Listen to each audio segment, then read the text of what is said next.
Hello, welcome to Berry Nerd Corner. My name is Brandon, and this is my attempt to beat Pokemon Black 2 using only Iris's Pokemon. I'm going to jump straight to the chase here. Iris is the champion of Unova in the anime, and she participates in the Masters 8 tournament. She's also a gym leader in the games and a traveling companion of Ash in the anime as well. Her possible encounters are on the screen right now. I used a combination of her anime and her in-game teams to add a little bit of variety. The rules for this run are on the screen and in the description. I'm not going to read them for you because you can read yourself. And if you can't, go check out another video of mine to see the rules. But with that, we're going to jump straight into the Unova region and see how Iris grew from a companion to a champion. Our journey begins on a lovely spring morning. The cherry blossoms are in bloom and the air is ripe with opportunity. A woman, my mother, receives a call from Professor Juniper. June wants to give us a Pokedex and a Pokemon, which Mom is excited about. Mom tells us to look for a girl with a big green hat. We leave and meet Hugh. He's a good big brother who loves Pokemon. He joins us as we look for Bianca. Finding Bianca, she gives us a choice of Pokemon. Axew was my choice to match Iris's game and anime ace. I was going to use Drillbur since that's her canonical first Pokemon in the anime, but you lovely nerds voted for Axew instead. I give Axew the nickname Frodo, beginning the long walk to Mount Doom. The Pokemon League. He was interested in the Pokedex too. He wants to be strong and to find something important to him, which I think is perhaps the most interesting rival motivation so far. I like him. He also wants to battle. I chose to give him a Gible, which he raised from an egg.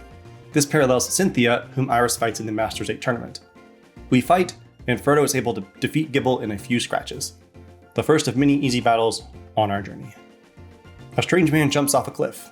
Frodo takes down some trainers, and we catch a Dratini named Samwise. Dragonite is one of Iris's strongest Pokemon in the anime.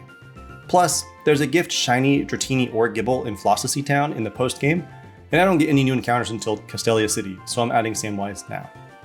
We fight Hugh again, and it's another easy oof. Attempt number 2 before the first badge. And it's all my own fault. Time to grind. I only fight Patrat and Pidove for attack EVs, plus Purloins for speed EVs. At level 10, Frodo will learn Dragon Rage herself, which will be enough to clear the first 2 gyms. While Frodo terrorizes the local children, let me tell you what's been going on in my life lately. As I'm recording this, my wife is 38 and a half weeks pregnant with our twins, and they're due it literally any time now. When they come, I'll get a little bit of time off work to help her out around the house, and so maybe I'll have a little bit of time to work on some videos, but it's also equally likely that my videos will have to be put on pause while I take care of my new children. So I hope you guys will continue to support me. I trust that you will, and I'll make a quick video update when that time comes about how you guys can support me in that. But anyway, let's get back to Frodo's rampage through Unova. Not even Charon, who has been a trainer for 2 years, can stand in opposition to her draconic fury. Calming down a little bit, we enter Burbank City. We watch a father and daughter arguing. Yeesh, this is just like seeing a family arguing at Walmart. I'm noping out of here. The rage continues against Roxy, but it's Samwise's turn. Coughing falls in a single hit. Whirlipede stalls with a super potion, but doesn't stand a chance against the power of dragons. And now, we have 2 badges. Next is Pokestar Studios, but we're going to put that where it belongs. Instead, we choose to leave town, but are stopped by a trio of thugs. 1 Dragon Rage later, and now it's a fetch quest. Great. See you on the other side. Without distraction removed, we see Roxy and Pop Rocks conversing in the street again. This is uncomfy. Fortunately, it's a short chat, and it ends with us enlisting Pop Rocks to sail us to Castelia City. And now we're on a boat. All we're missing is an epic shot of the player leaning over the rail, their hair billowing in the wind. And now we're in Castelia City. There's a new gym here, but that's not all. There is the Harlequin Hunt. We gotta find them all, am I right? We scour the city to see the sights and catch these clowns. Once concluded, the chief clown of Castelia confers upon us a candy. Cool. Glad I wasted my alliterations on this stupid side quest. Fortunately, that isn't all Castelia has to offer. It has the champion Iris, and also sewers. Through these sewers, we can access the Relic Passage, which is where we find our next encounter. We have to run around and wait for a dust cloud to appear, and then hope that it's a Pokemon and not a gym. A dust cloud appears, and it's a Drillbur. another lady to join the crew. After whittling her down, we catch her and name her Gimli. Yeah, girl power. Gym time. Berg leads with the Swadloon, and I choose Samwise. 2 shots of Dragon Rage take down Swadloon easily, but not before he lowers my speed and crits with Razor Leaf. Second is Dwebble. He immediately crits again, this time with Smackdown, and I hit with Twister. Samwise is slower, so I switch to Frodo. Dragon Rage takes down the Hermit Crab and brings in Leaveney. Cut does heavy damage, but so does Dragon Rage. Before his Citrus Berry. Knowing he'd heal after a Dragon Rage, I go for Dual Chop, only to be crit again with Cut. Frodo dies, so I send in Samwise. Unfortunately, Leaveney is faster. He cuts through Samwise just as easily as Frodo. Gimli hits a couple soft metal claws before Razor Leaf cuts him down too. Attempt number 3. This time, Swadloon doesn't crit with Razor Leaf. I also bait Berg's Hyper Potion, paralyzing Swadloon in the process. I then switch to Frodo to reset Samwise's speed for later. Frodo finishes Swadloon easily. Dwebble and Frodo trade hits, but Dragon Rage just does too much damage for it to survive. Leaveney comes out, and I stay in to soften him with Dual Chop. I also gave Frodo an Oran Berry this time. This, theoretically, gives Frodo enough HP to survive another cut and incinerate Leaveney with her Dragon Rage. Good job, Frodo. You've earned your trip to the west already. We head north to Route 4, where we find a strange man named Colrus. He uses a machine to control a group of Crustle and move them. Are we just gonna pretend that didn't happen? And then he talks about wanting to bring out a Pokemon's full potential? We can't let this man leave here. Gimli, you know what to do. On Route 16, we have to wait for Rustling Grass for our next encounter. Wait, why does this feel so familiar? Or anything else, we head east to Route 16 and search through Rustling Grass to find our next encounter. Our girl power grows as we add Legolas the Emolga to the team. This is honestly one of my favorite Gen 5 Pokemon. We grind up to the level cap, allowing Samwise to evolve into Dragonair. Perfect. Let's fight Elisa. Also, sidebar, I forgot to update Sam's sprite in the layout for a while. My B. But to make it up to him, why don't you make sure you're subscribed and comment down below #JusticeForSamwise. Challenging Elisa, she leads with an Emolga of her own. I obviously send out Gimli. After a couple Hone Claws, Gimli takes 3 kills. Ground types just wreck Electric Gyms. And as a reward, Gimli evolves into Excadrill after the battle, our first fully evolved Pokemon. We attempt to leave the city and encounter Hugh confronting a bunch of Neo Team Plasma Grunts. Hugh rages against them and tries to fight them all. I love his vigor, but now he needs our help. After the battles, we learn that Team Plasma stole his sister's Purloin 5 years ago. Wow. That's the most tragedy in a rival's backstory, probably since Blue's Raticate. Speaking of tragedy, we then meet Heartbreaker Charles, who introduces us to rotation battles, which are meh. I feel like Nintendo tried to one-up double battles in Gen 5, and it flopped hard. Speaking of flops, we have to fight Clay. Against Krokorok, Frodo does a little Dougie, then slashes his face off with his tiny but powerful Dragon Claws. Sam slashes second, so I switch to Sam. He kicks up a couple twisters and finishes off the Hedgehog with his iconic Dragon Rage. Then comes Excadrill. I pivot to Legolas to avoid Bulldoze, which fails horribly. But Legolas survives, and I switch to Gimli to resist Metal Claw. Gimli then uses Dig, which somehow allows her to avoid Bulldoze. I won't question it. The Subterranean Smackdown is enough for her to finish Excadrill and earn our 5th badge. After the battle, we get to head to the coolest part of Gen 5, the Pokemon World Tournament. Who doesn't love a good tournament arc? You get to fight all kinds of popular and recurring characters from all generations, gym leaders, champions, player characters. It's great. I wish more games did more of this and brought back old characters, but it is what it is. On Route 6, we enter Mistraughton Cave and search for our next encounter. Everybody, welcome Gandalf the Aeron to the team. He's the first male on the team. He also has an adamant nature, which is perfect, and the rock head ability, which is not. Gandalf evolves quickly though. He reaches level 32 in Chargestone Cave and evolves into Leiron, just in time for the Flying Gym. We arrive in Mistraughton City and meet Juniper in person for the first time actually. We also meet the gym leader Skyla. We'll challenge you in a bit, but first, we grind. Frodo evolves into Fracture, and now we go fight Skyla. Naturally, I send out the Electric type Legolas. A couple of Sparks take down Swoobat, a single Electro Ball murders Swanna, and then a combo of the two ground Skarmory. GG, Skyla. GG. After the battle, we get to fly in an airplane, which I think is the only time this has canonically happened in Pokemon. If I'm wrong, let me know politely in the comments for a shout out in the next video. We enter Reversal Mountain, where Bianca decides to tag along with us. Bianca, how do you not have a strong team after 2 years? Anyway, she's excited to find an empty room. Weirdo. We're moving on to Undella Town. Hugh shows up there and wants to battle, but Gimli is too strong. She buffs herself with Swords Dance, then sweeps his team. GG, Hugh. Get good. On the way to the next city, Gandalf reaches level 42 and evolves into Aggron. Then, in Lacunosa Town, we find Hugh and a couple of Plasma members. Hugh is ready to go to war, but I'm not interested in aiding his vendetta. Later, dude. Cut to Village Bridge. We have to surf around for rippling water for our next encounter. I'll see you when I find it. It's a Lapras, another lady to join the team. Her name will be Aragorn. And now, we have a full team.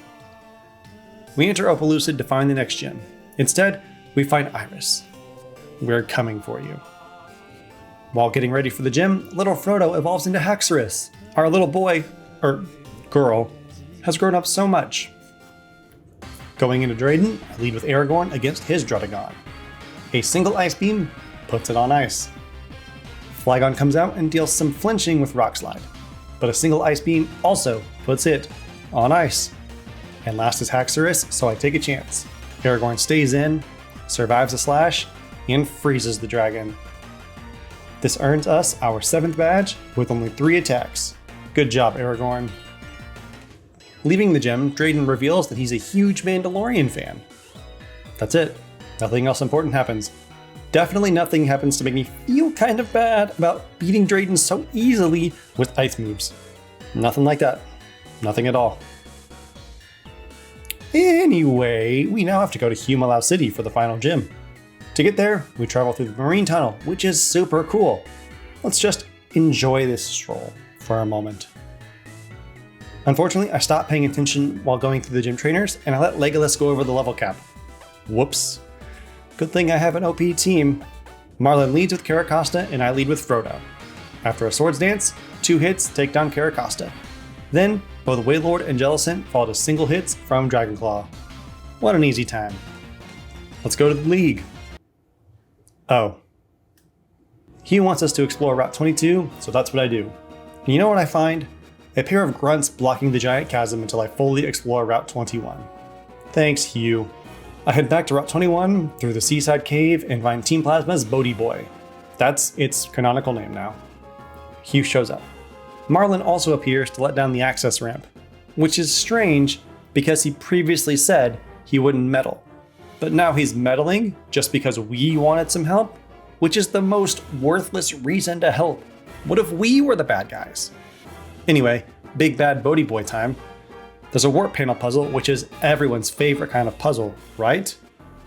Actually, comment down below and tell me your favorite Pokemon puzzle. Could be a gym puzzle or just a type of puzzle like strength or warp panel.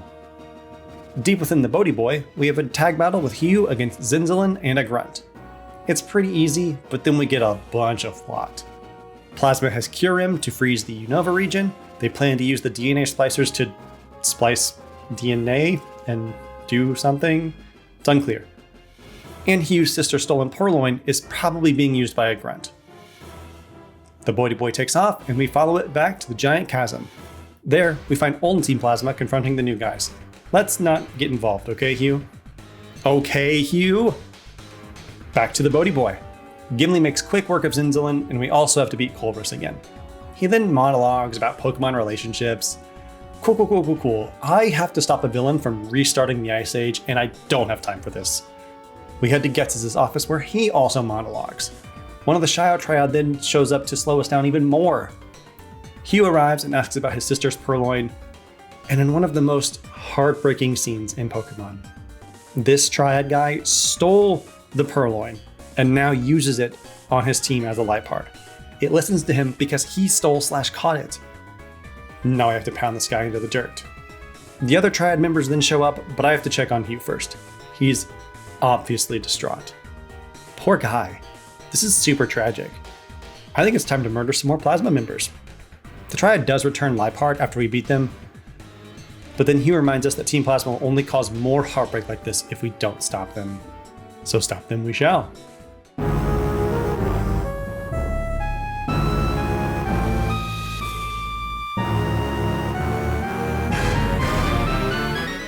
After that insane cutscene, we have to take down Kira Black.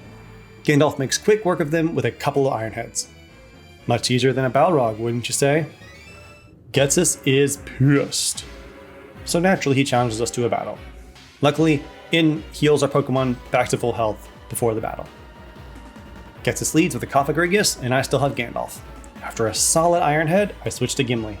She does a couple quick swords dances before laying waste to Cofagrigus with Earthquake. Oh, did I say Cofagrigus? Because I meant the rest of Getsus' team.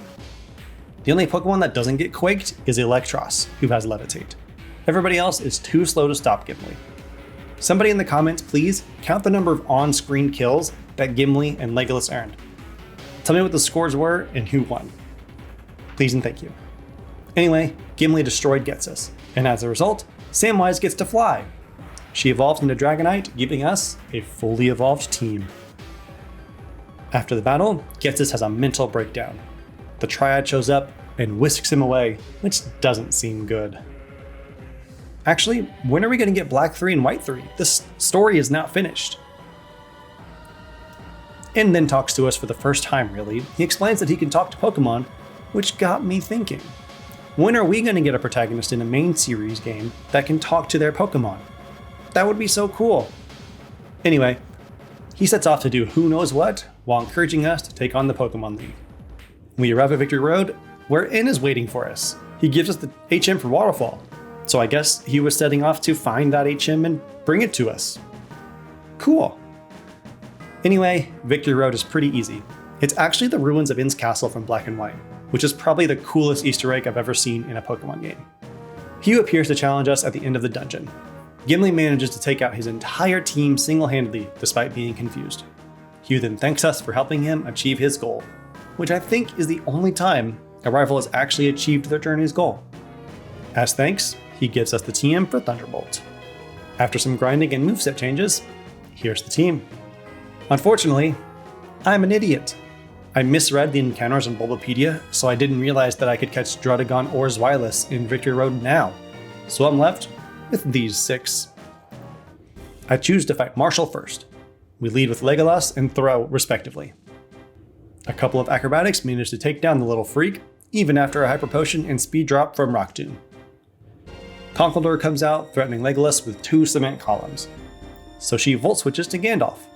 Gandalf tanks Stone Edge, then pivots back to Legolas to dodge Hammer Arm.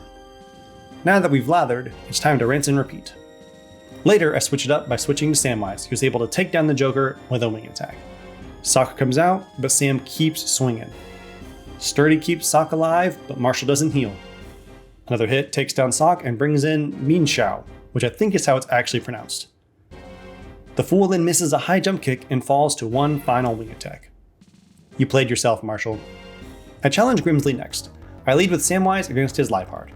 Liepard tries to fake us out, but Sam's inner focus prevents flinching. She then easily takes down the cat with Dragon Rush. Crocodile comes out next. Knowing how dangerous these things are to Dragonite, I switch for Gandalf. I then switch back to avoid Earthquake. With Sam's attack restored, I stay in to hit with Aqua Tail. Crocodile deals heavy damage and manages to hang on from the hit. But Grimsley heals with a full restore, and Sam scores a critical hit on the next Aqua Tail to take the Croc down anyway. Third is Scrafty. Wing attack does massive damage, so Sam finishes the fight the following turn and levels up. Last is Bisharp. But Gandalf is a perfect wall, so I send him in to beat him down with a variety of moves, all while healing slightly with the Shell Bell. Excellent work, Gandalf. Caitlin is third, and she uses Psychic types. I send out Frodo for the first time. She does the extended edition of the Cha-Cha Slide and uses a Chesto Berry to wake up from yawn. Then, 4 attacks, knock out all 4 of her Pokemon with ease. Haxorus is just too good. And finally, we have Chantal. Her first Pokemon is Cofagrigus, and I send out Frodo again. After a quick round of Cotton-Eyed Joe, a Rostberry heals Frodo's burn. She then hits with Dragon Claw. But she misses the KO, loses her ability to mummy, and is burned again. So she tries an electric slide before hitting Cofagrigus with 2 more Dragon Claws. Frodo wins, but she's not in any shape to keep dancing. Chantal sends out Golurk and I switch for Samwise. She then misses 2 Aqua Tails in a row, taking 2 hits of Shadow Punch, one of which is a crit. When she finally puts on her glasses, Golurk falls quickly and brings in Drifblim. But now I have to switch. I choose Legolas, who takes heavy damage on entry from Shadow Ball. So she immediately vault switches to her good friend Gimli. Rock Slide then grounds the Blim. Chantal then chooses a Chandelier to fight my mole. But against all logic, it doesn't actually float, letting Gimli take her down with a super effective Earthquake. And with that, the Elite Four are done. Now it's time to ascend the stairs and challenge Iris for the position of Champion of Unova. Come on! Iris leads with her Hydreigon, which is not the best sign. I choose Samwise, hoping she's faster. Spoilers, she's not. But she is tanky. And with her glasses still on, she hits the Hydra with a Dragon Rush, taking it out in a single hit. Iris sends in her Lapras. Since this is the end, Sam stays in and hits a Thunder Punch. It does great damage before Iris evens the scoreboard with Ice Beam. Legolas comes out and hits a hard Thunderbolt, taking Lapras down from this range. Never disrespect Emolga again.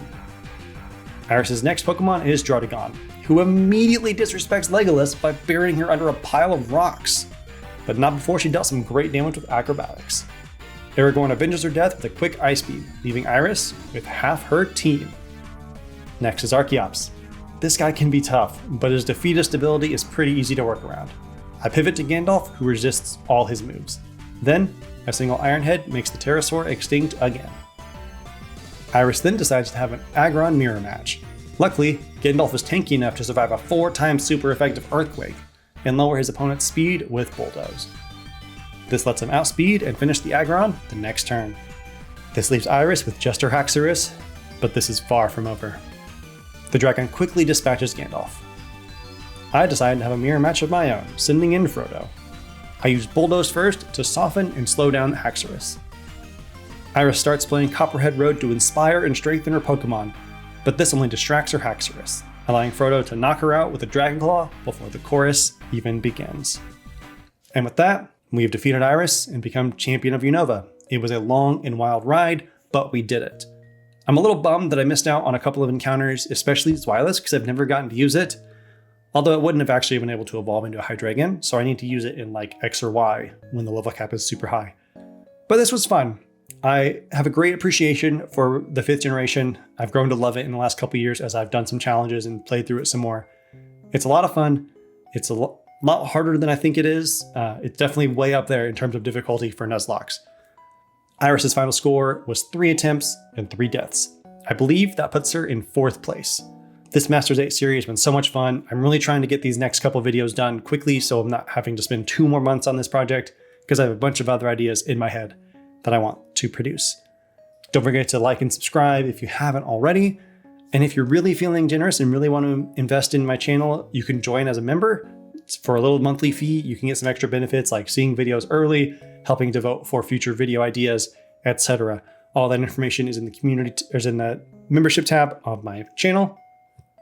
But thank you so much for your support. Thank you so much for watching. I'll see you guys in the next video. Later, nerds.